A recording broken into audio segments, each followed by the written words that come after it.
Hey guys, it's Ash, and in this video I want to address some of the biggest problems in Clash Royale and my opinions on how to fix them. As a major content provider for Clash Royale, I feel like it's my responsibility to speak for the community in regards to many of the problems of the game. And because of course I love this game, so the health of the game means a lot to me. First, I want to announce that I recently created a new Discord chat for all my fans to interact with each other to create a closer community. So if you're interested in joining, then you can find the link to this chat in the descriptions below. So now let's talk about some of the problems of the game. I believe that one of the biggest problems of Clash Royale is the lack of grinding or farming. Why does the game impose restrictions and force users to progress in a fixed, systematic fashion? For example, you're only given 4 chest slots in which all the chests have a fixed unlock timer, and you get a free chest every 4 hours and the ability to get crown chest every 24 hours. These are all fixed intervals, which puts you on pace with every other player who started playing when you did, regardless of whether you play more than them. You are not rewarded for playing or winning more, because once you get your crown chest of the day and unlock your silver or gold chest, there's almost no point in playing anymore. This type of progression does not make a lot of sense.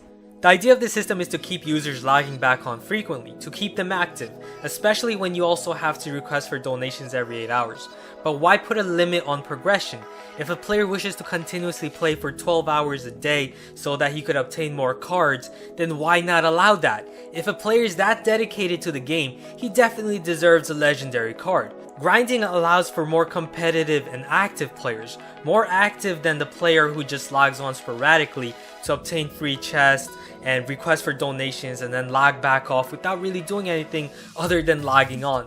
There's definitely nothing wrong with getting rewarded for logging on daily, but there's definitely something wrong when you're not being rewarded for playing more. And these players who play more also have a higher chance of spending money on the game. So in a business perspective, it doesn't make much sense why the game places these restrictions. When the Victory Gold reward system was introduced, I was very excited for the concept of allowing players to obtain gold as a means of grinding, being rewarded for playing more. But this was such a false hope. Turns out there's limitation on how much gold you can earn after a certain number of battles, and the gold awarded for winning is extremely minuscule. My suggestion is to remove this limit and substantially increase the victory reward. Reward players for playing more. Gold is such a big scarcity in the game, especially as you progress. Upgrading many of the cards as a free-to-play player becomes extremely difficult. It costs 20,000 gold to upgrade a single common card from level 10 to 11. That's half the cost of buying a legendary card from the shop. This is a huge problem and restriction for free-to-play players. Gold needs to be much more obtainable, especially at Legendary Arena, and this will continue to become a bigger problem as the game introduces more and more new cards that will need gold to upgrade. Another very big problem to the game is level mismatches. Not only are there restrictions on how quickly you are allowed to progress in the game, but also restrictions on how far you can get depending on your level. Skill can only get you so far until you begin to get regularly matched up against someone higher level than you. Now, the solution most people ask for is to simply make it so that the matchmaking system pairs you up against someone of equivalent level. But this is just not possible simply because it depreciates the value of leveling up. For example, why level up from a high level 8 to a new level 9 player and then be placed in a mismatch against high level 9 players with stronger cards? The level of your cards have a much bigger impact in the game than the level of your arena towers. We must also take into account that this game is a business, and one of the main objectives is to make money, which is of course common sense. And so buying gems to level up and progress faster will obviously give you an advantage. If the game simply paired you up against players that are of same level or same card levels as you, then the person who bought gems to level up will no longer have an advantage. It would be the opposite for that person. He or she would be paying money to lose more. Why will this person lose more? Because this person will not only be able to compete against other players of same level because he or she does not have the experience or skill due to buying their way up. For example, if a free-to-play player reached level 10 without buying gems, then that player will almost always be a new player who simply went from level 1 to level 10 thanks to gems. So when we're making suggestions for solutions, we need to think logically and fairly. I know it isn't fair for many people when someone just buys their way to the top because of how big their wallet is. but we still need to consider things logically and consider a lot of factors when making suggestions. So what is a proper solution for level mismatches? To be honest, I've been thinking of a proper solution for this problem for a very long time, and I still don't know because some of the biggest flaws to this game are almost irreversible. The problem behind level mismatches is, like I said, card levels mean a whole dang much. Way too much. A card becomes about 10% better each level, and that is huge in my opinion. It should have never been this big. It would make a lot more sense if a card only became 4 or 5% better per level. Heck, I would upgrade my cards even if they got 3% better per level, because an upgrade is an upgrade.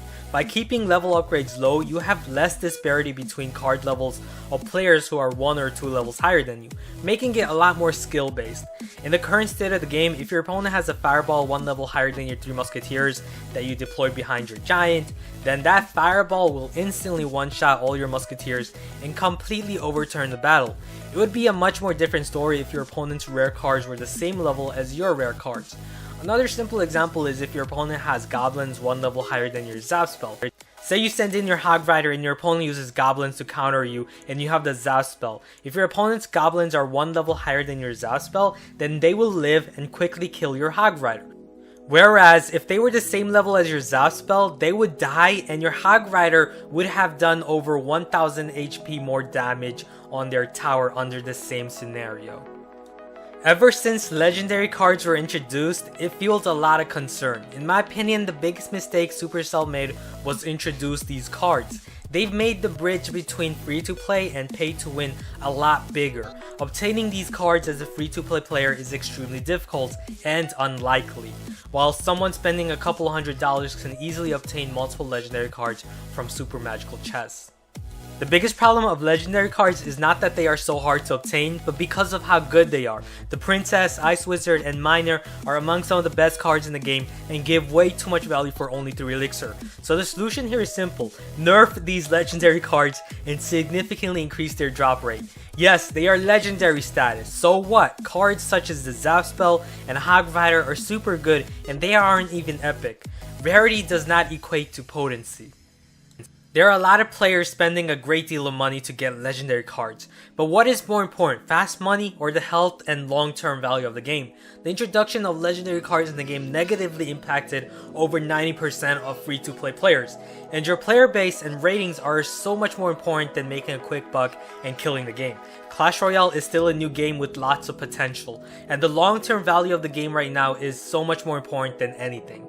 Win trading, or also known as boosting, is a cheat in which a player plays against their second account or a clanmate or friend to obtain free wins and easily raise their trophy count.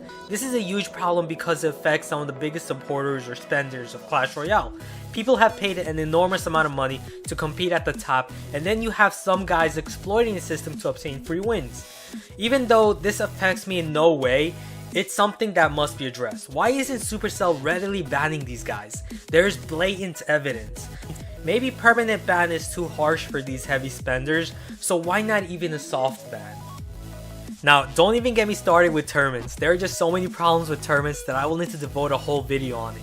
However, I won't be discussing much about tournaments in this video because Supercell had just recently announced and also notified me that they were going to revamp and rework tournaments for the upcoming update. So it's safe to say that we're going to be seeing a very different system. So I'll wait for that update and then give you guys my opinions on the new tournament system.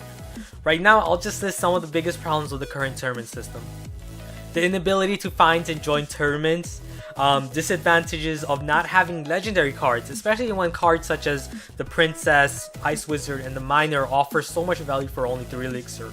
And continuously battling for 2 or 3 hours straight is very stressful. And fast-paced or decks specialized in 3 crowns have a big advantage over slow-paced build-up decks or defensive decks because time in a tournament is a big factor. You need to win as fast as possible to be successful. And there's no way to kick certain players or cancel a tournament after you've created it. And black markets are selling tournament spots and cards.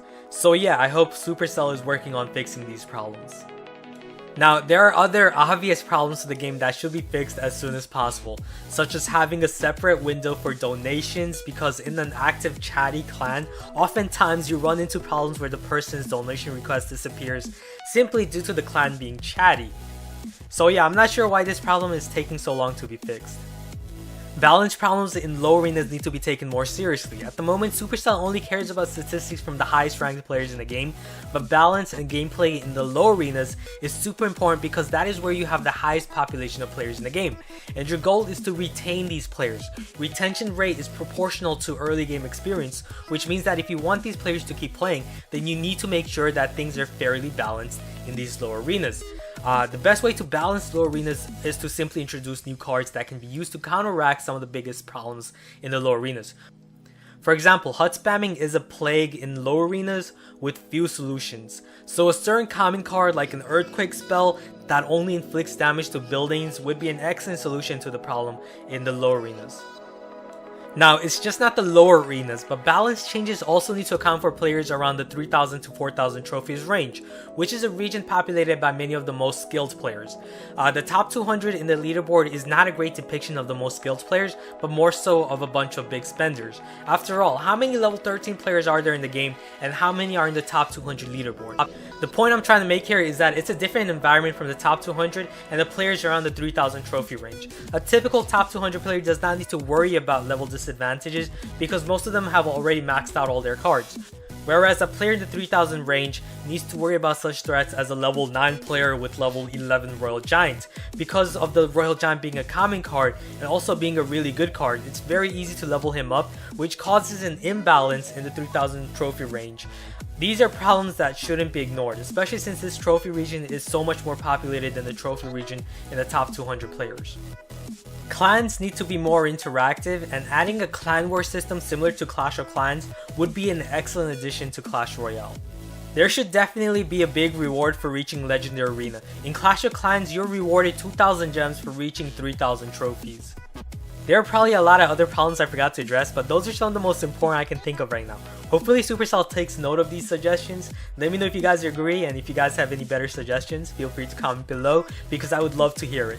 So thanks for watching. Hope you guys liked what I had to say. I'll see you guys again soon. Later.